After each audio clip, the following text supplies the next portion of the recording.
Ladies and gentlemen, the 2013 Kennedy Center honorees, Martina Arroyo.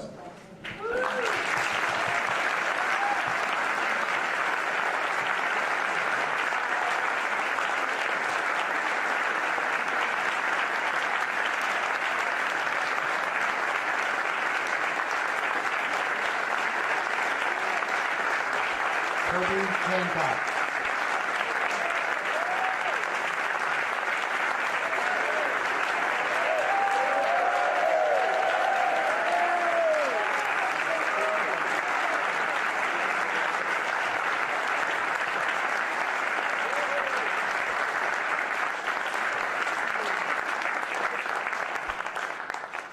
Billy Joel.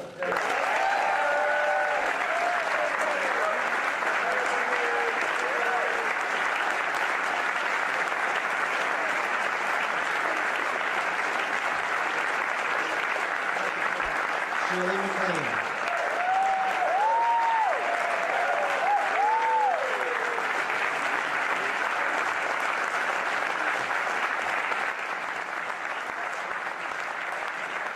And Carlos Santana.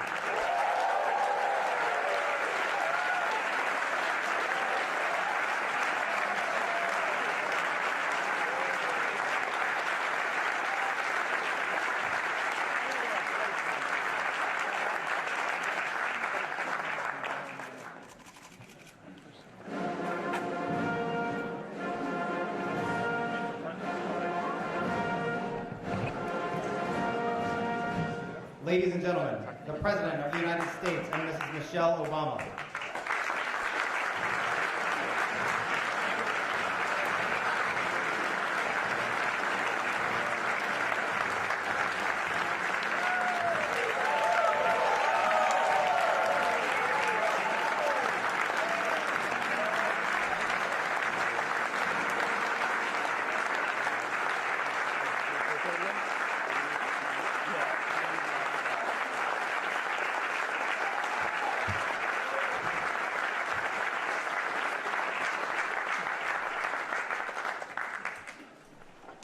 Well, good evening, everyone. On behalf of Michelle and myself, welcome to the White House.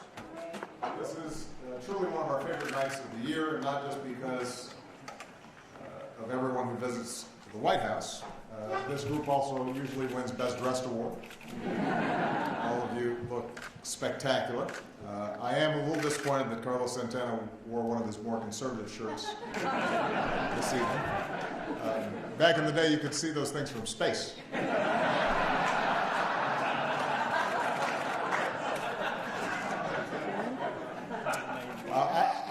I want to start by thanking everyone who dedicates themselves to making the Kennedy Center such a wonderful place for the American people to experience the arts. David Rubenstein, the Kennedy Center trustees, and of course Michael Kaiser, who will conclude 13 years of tremendous service as the president of the Kennedy Center next year.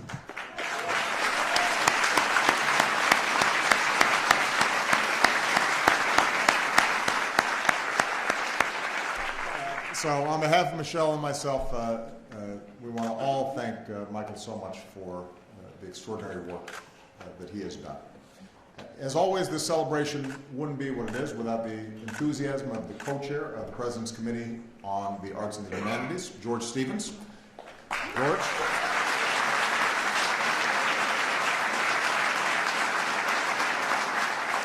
And his son, Michael. And together for years, they've put on this event to honor the artist whose brilliance has touched our lives.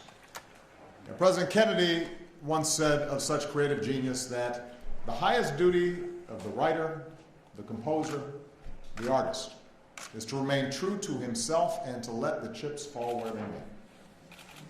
Now that's easy to say when, as they do for these artists, the chips usually fall in your favor, whether at Woodstock or the Oscars or elite venues all over the world. But the fact is that the diverse group of extraordinary individuals we honor today haven't just proven themselves to be the best of the best. Despite all their success, all their fame, they've remained true to themselves and inspired the rest of us to do the same. Growing up in Harlem, Martina Arroyo's parents told her she could be and do anything That was until she said that she wanted to be an opera singer. Her father, perhaps not fully appreciating the versatility required of an opera singer, said he didn't want his daughter to be like a can-can girl. In her neighborhood back then, opera was not the obvious career path. And there weren't a lot of opera singers who looked like her that she could look up to. But Martina had a dream she couldn't shake, so she auditioned relentlessly and jumped at any role she could get. Along the way, she earned money by teaching and working as a social worker in New York City. And when she got a call from the Metropolitan Opera asking her to fill in the lead for Aida, she was sure it was just a friend pulling her leg. It wasn't until they called back that she realized the request was real. And she just about fell over in shock. But in that breakout role, she won fans around the world, beloved for her tremendous voice and unparalleled grace. Martina has sung the great roles: Mozart's Donna Anna, Puccini's Madame Butterfly, Verdi's Lady Macbeth, and of course Aida. She's played the world's stages from Cincinnati to Paris to Israel. She's broken through barriers, broadening our notion of what magnificent artists look like and where they come from. And along the way, she's helped people of all ages, all over the world, discover the art form that she loves so deeply. For a lot of folks, it was Martina Arroyo who helped them see and hear and love the beauty and power of opera. And with her charitable foundation, she is nurturing the next generation of performers, smart, talented, driven, and joyous, just like her. For moving us with the power of her voice and empowering others to share theirs too, we honor Martina Arroyo.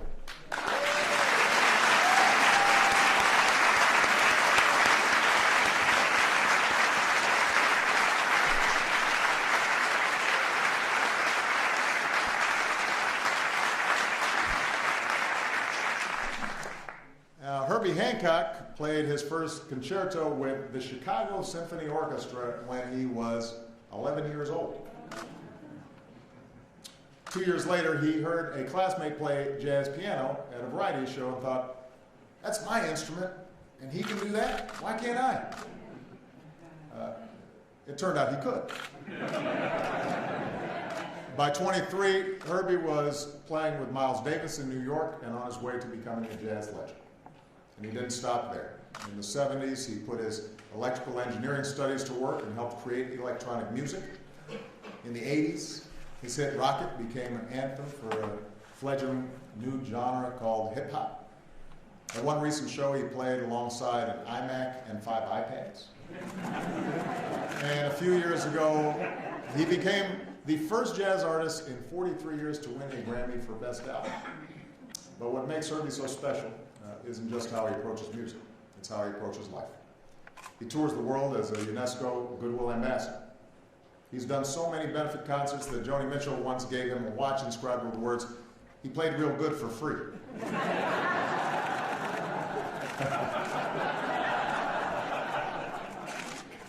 And we know this because he's played here for free a lot.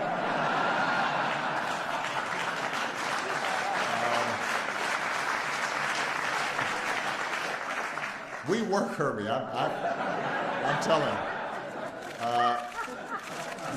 But we just love the man. Michelle and I love this man, not just because he's from Chicago, not just because he and I had the same hairdo in the 1970s, not just because he's got that spooky Dorian Gray doesn't get older thing. It is his spirit, it is his energy, which is relentless and challenging, and he's always pushing boundaries. Herbie once said of his outlook, we're going to see some unbelievable changes, and I would rather be on the side of pushing for that than waiting for somebody else to do it. Well, Herbie, we're glad you didn't wait for somebody else to do what you've done, because nobody else could. For always pushing us forward, we honor Herbie Hancock.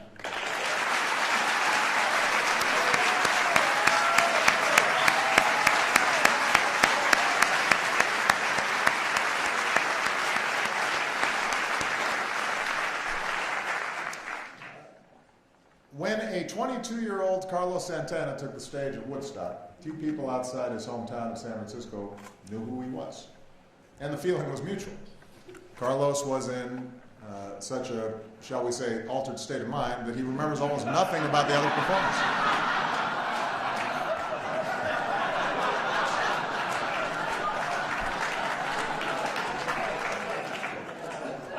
He thought the neck of his guitar was an electric snake.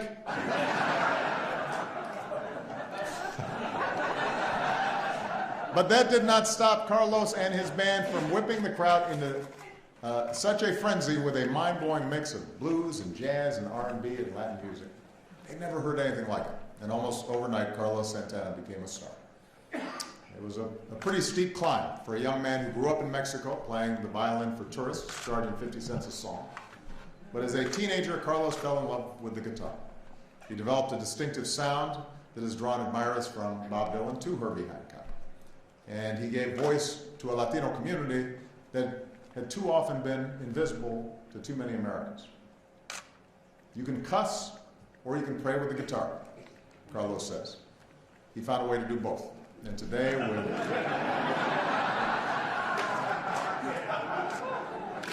And today, with 10 Grammys under his belt, Carlos is considered one of the greatest guitarists of all time. And he's still attracting new fans. Back in 2000, his album Supernatural beat out Britney Spears and the Backstreet Boys to get to the #1 on the charts. Kids were listening to Carlos who hadn't even heard of Woodstock. But despite all his success, Carlos says he still feels blessed to be able to play a piece of wood with strings and touch people's hearts. So for blessing us all with his music, we honor Carlos Santana.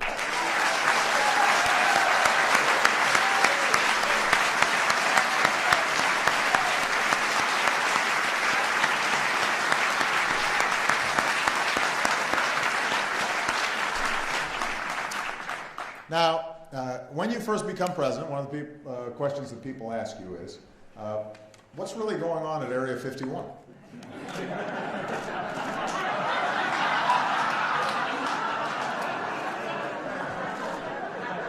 When I wanted to know, I called Shirley MacLaine.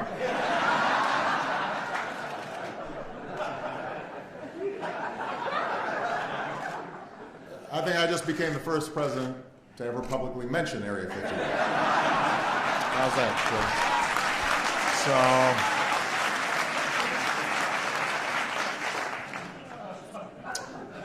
we love Shirley MacLaine. She's unconventional, and that makes her incomparable. With nearly 60 years of a reign as one of the most celebrated stars in movie history to prove it.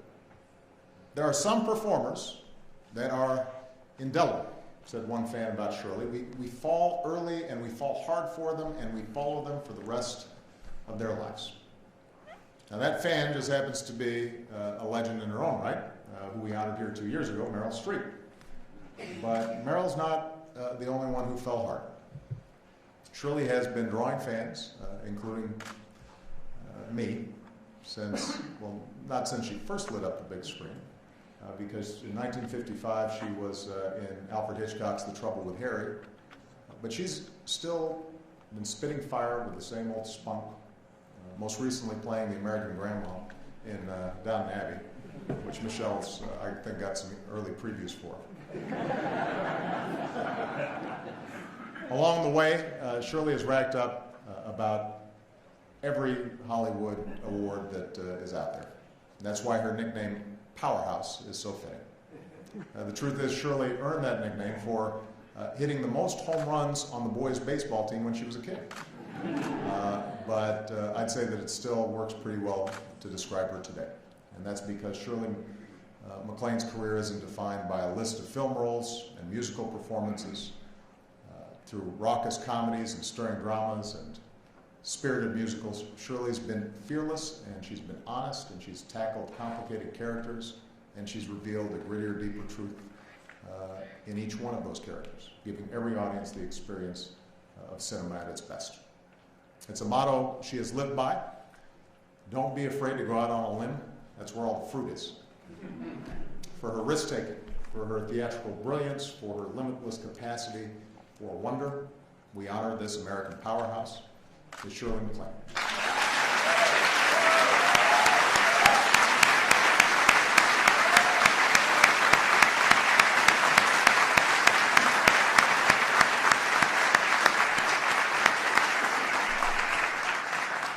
And finally, in a world full of brilliant musicians, there's only one piano man. The son of a Jewish father who left Germany for America to escape the Nazis, Billy Joel started piano lessons as a boy growing up on Long Island. His father was a classical pianist, so that was Billy's training too, until the night he and millions of Americans watched the Beatles play the Ed Sullivan Show. Most people thought, I want to hear more music like that, but Billy thought, I want to make my own music like that. And from then on, it was all rock and roll to him. With lyrics that speak of love and class and failure and success, angry young men and the joy of becoming a father, he has become one of the most successful musicians in history, selling more than 150 million records. Above all, Billy Joel sings about America, about the workers living in Allentown after the factories closed down, about soldiers home from the war, forever changed, bidding goodnight Saigon, commercial fishermen struggling to make a living in the waters off of Long Island, sailing the Downeaster Alexa, the sights and sounds of that city like no other, which can put anyone in a New York state of mind. And of course, the ragtag bunch of regulars at the bar where he started out, shouting at him again and again to sing us a song. Billy Joel probably would have been a songwriter no matter where he was born, but we are certainly lucky that he ended up here. And the hardworking folks he's met and the music that he's heard across our nation come through in every note and every lyric that he's written. For an artist whose songs are sung around the world, but which are thoroughly, wonderfully American, we honor Billy Joel.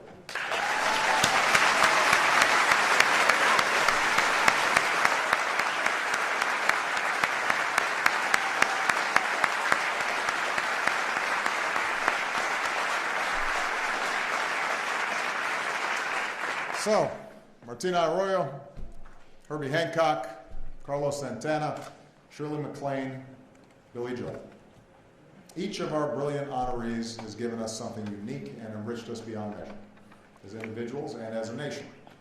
And together they bring us closer to President Kennedy's vision of the arts as a great humanizing and truth-telling experience. Their triumphs have lifted our spirits and lifted our nation and left us a better and richer place. And for that we will always be grateful. So we thank you all. God bless you. And please join me in saluting one more time our remarkable 2013 Kennedy Center honorees. Ladies and gentlemen, please remain in your seats until the President, Mrs. Obama, and the honorees depart the East Room.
Eso.